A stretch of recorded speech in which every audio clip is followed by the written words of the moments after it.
Chapitre 68. De la joyeuse aventure qui arriva à Don Quichotte. La nuit était obscure, quoique la lune fût au ciel, mais elle ne se montrait pas dans un endroit où l'on pût la voir, car quelquefois madame Diane a se promener aux antipodes, laissant les montagnes dans l'ombre et les vallées dans l'obscurité.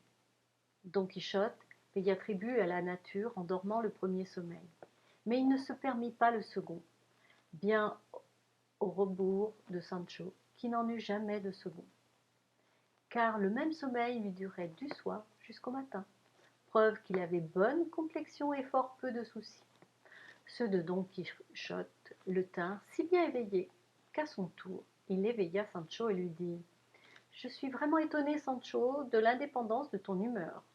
J'imagine que tu es fait de marbre ou de bronze, et qu'en toi n'existe ni mouvement ni sentiment. Je veille quand tu dors, je pleure quand tu chantes, je m'évanouis d'inhalation quand tu es alourdi et haletant d'avoir trop mangé, et d'être ému de ces émotions, ne fût-ce que par bienséance. Regarde la sérénité de cette nuit, vois la solitude où nous sommes, et qui nous invite à mettre quelques intervalles de veille entre un sommeil et l'autre.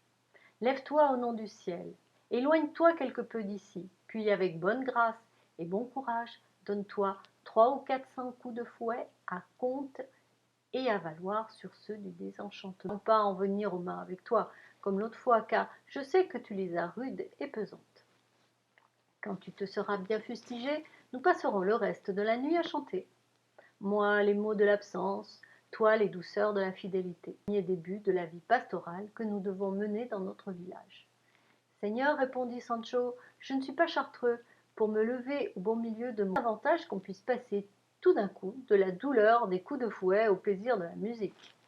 Que votre grâce me laisse dormir et ne me pousse pas à bout quant à ce qui est de me fouetter, car vous me ferez faire le serment de ne jamais me toucher au...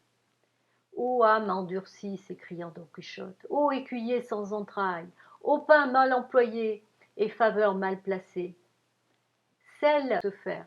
Par moi tu t'es vu gouverneur, et par moi tu te vois avec l'espoir prochain d'être comte, ou d'avoir un autre titre équivalent, sans que l'accomplissement de cette espérance tarde plus que ne tardera cette année à passer, car enfin, post tenebras, spero lucem.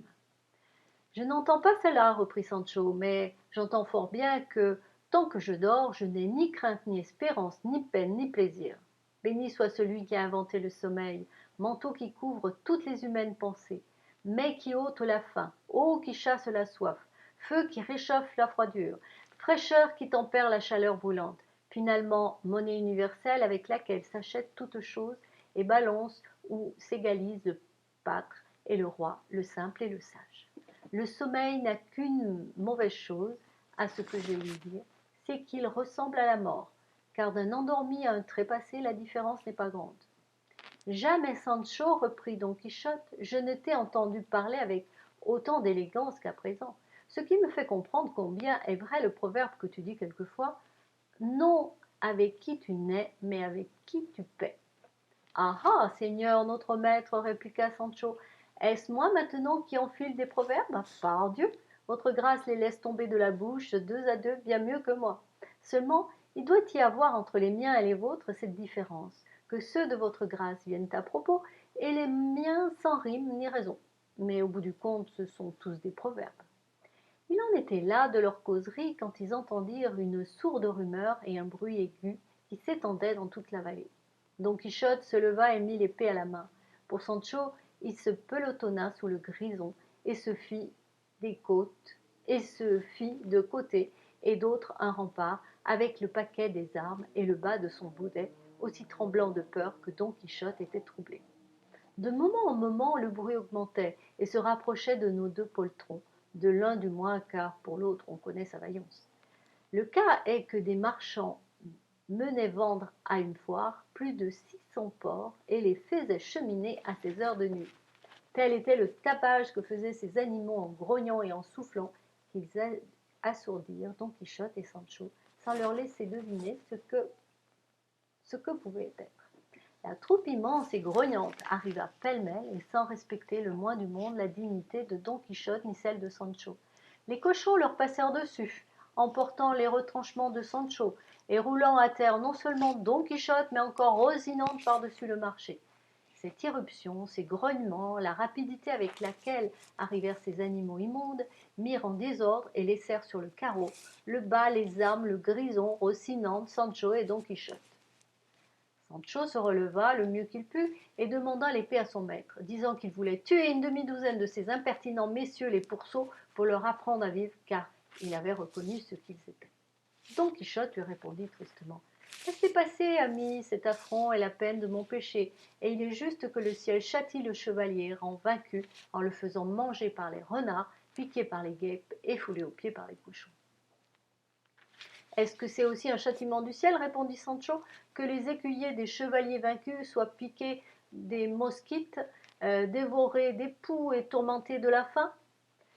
Si nous autres écuyers, nous étions fils des chevaliers que nous servons, ou leurs très proches parents, il ne serait pas étonnant que la peine de leur faute nous atteignît jusqu'à la 4e génération. Mais qu'ont à démêler les Panza avec les Quichottes? Allons, remettons-nous sur le flanc et dormons le peu qui reste de la nuit. Dieu fera lever le soleil et nous nous en trouverons bien. Dors, Sancho, répondit Don Quichotte, dors, toi qui es né pour dormir. Moi qui suis né pour veiller, d'ici au jour, je lâcherai la bride à mes pensées et je les exhalerai dans un petit madrigal. Qu'hier au soir, sans que tu t'en doutasses, j'ai composé par cœur.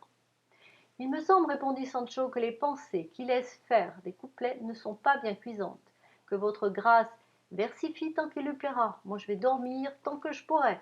Là-dessus, prenant sur la terre autant d'espace qu'il voulut, il se roula, se blottit et s'endormit d'un profond sommeil, sans que les soucis, les dettes et le chagrin l'en empêchassent. Pour Don Quichotte, adossé au tronc d'un liège ou d'un hêtre, Cidre Hamnet Ben Engeli ne distingue pas quel arbre c'était, il chanta les strophes suivantes au son de ses propres soupirs. Amour, quand je pense au mal terrible que tu me fais souffrir, je vais en courant à la mort, pensant terminer ainsi mon mal immense. Mais quand j'arrive à ce passage, qui est un port dans la mer de mes tourments, je sens une telle joie que la vie se ranime et que je ne passe point. Ainsi vivre me tue, et mourir me rend la vie. Oh, dans quelle situation inouïe me jettent la vie et la mort. Le chevalier accompagnait chacun de ses vers d'une foule de soupirs et d'un ruisseau de larmes, comme un homme dont le cœur était déchiré par le regret de sa défaite et par l'absence de Dulcinée. Le jour rayon dans les yeux de Sancho. Il s'éveilla, se secoua, se frotta les yeux, s'étira les membres, puis il regarda le dégât qu'avaient fait les cochons dans son garde-manger, et maudit le troupeau, sans oublier ceux qui le conduisaient. Finalement, ils reprirent tout de leur voyage commencé, et sur la tombée de la nuit, ils virent venir à leur rencontre une dizaine d'hommes à cheval et 4 ou 5 à pied. Don Quichotte sentit son cœur battre, et Sancho le sien défaillir. Donc il s'approchait d'eux, portait des lances et des boucliers et marchait en équipage de guerre. Don Quichotte se tourna vers Sancho.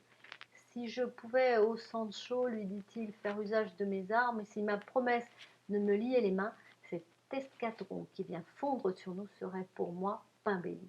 Mais pourtant, il pourrait se faire que ce fût autre chose que ce que nous craignons. En ce moment, les gens à cheval arrivèrent, et la lance au poing sans dire un seul mot, ils enveloppèrent Don Quichotte et lui présentèrent la pointe de leurs piques sur la poitrine et sur le dos, le menaçant ainsi de mort. Un des hommes à pied, mettant un doigt sur la bouche pour lui faire signe de se taire, empoigna Rosinante par la bride et le tira du chemin. Les autres hommes à pied, entourant Sancho et le grison, et gardant aussi un merveilleux silence, suivirent les pas de celui qui emmenait Don Quichotte. 2 ou 3 fois, le chevalier voulut demander où on le menait et ce qu'on lui voulait, remuer les lèvres qu'on lui fermait la bouche avec le fer des lances. La même chose arrivait à Sancho. Il ne faisait pas plutôt mine de vouloir parler qu'un de ses gardiens le piquait avec un aiguillon et piquait aussi l'âne comme s'il eût voulu parler aussi. La nuit se ferma, ils pressèrent le pas et la crainte allait toujours croissante chez les 2 prisonniers, surtout quand ils entendirent qu'on leur disait de temps en temps: Avancez, troglodytes! Taisez-vous, barbares! Souffrez, anthropophindres, Scythes!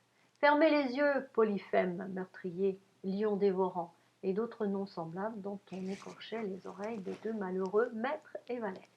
Sancho se disait à lui-même: Nous, torticolis, nous, des barbiers, des mange trop de fromage. Voilà des noms qui ne me contentent guère. Un mauvais vent souffle et tous les maux viennent ensemble, comme aux chiens les coups de bâton. Les coups de bâton que finit cette aventure si menaçante de mes aventures. Don Quichotte marchait tout interdit, sans pouvoir deviner, malgré les réflexions qui lui venaient en foule, ce que voulaient dire ces noms injurieux. Ce qu'il en concluait, c'est qu'il fallait n'espérer aucun bien et craindre beaucoup de mal. Ils arrivèrent enfin, vers 1 heure de la nuit, à un château que Don Quichotte reconnut aussitôt pour être celui du jour auparavant. Sainte Vierge, s'écria-t-il, et qu'il eut reconnu la demeure. Que veut dire cela?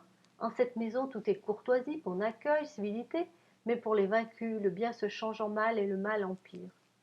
Ils entrèrent dans la cour d'honneur du château, et la virent disposée d'une manière qui accrut leur surprise et redoubla leur frayeur, comme on le verra dans le chapitre suivant.